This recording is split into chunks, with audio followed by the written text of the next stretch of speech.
Yeah, so the screws usually are stainless steel. That's 5% nickel, which is very allergenic, and the iron. And so we see that, unfortunately, a lot, lifelong problems from the jaw surgery. Let me say something about the medals, the US and medals. You probably notice I'm a bit down on the US. It's just the face. But in the 1940s in Switzerland, this is where it started to use screws and metal in realigning bone and fractures. And so the external headgear and dentistry, that all started in the 1940s. And the rules have never changed in Switzerland. I work there, I have a license there, so it's my other place where I'm working.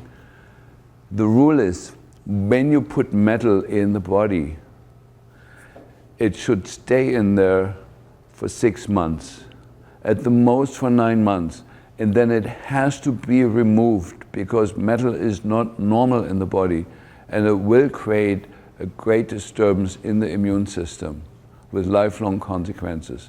So in the rest of the world, in medical school and postgraduate training, you learn how to screw things together, how to put metal in, but you also learn how to take the metal out.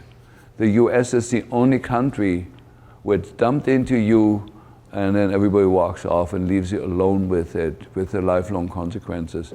That's something I can't forgive and I can't forget, and I'm very upset about it, because I know that the Swiss group, they were very, very honest people, and they looked very carefully at the research, and the rules that they passed on to the rest of the world were very clear.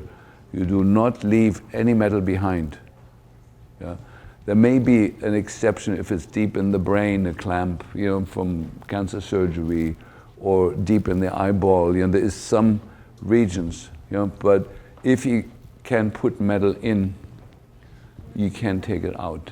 And so it's just the first thing, because we come up across that, the jaw surgeries are major dramatic interventions, and it's unfortunate, because it's possible with good orthodontic work, you can take any crooked jaw in the early years of life, and naturally guide it so it turns out perfect, and so on. Of course, that was missed with you, when the golden years when it was possible to fix it, and so it's something I've come, in the office at least once a week, and it makes me sad because I know your suffering that comes from that, and so it's unnecessary,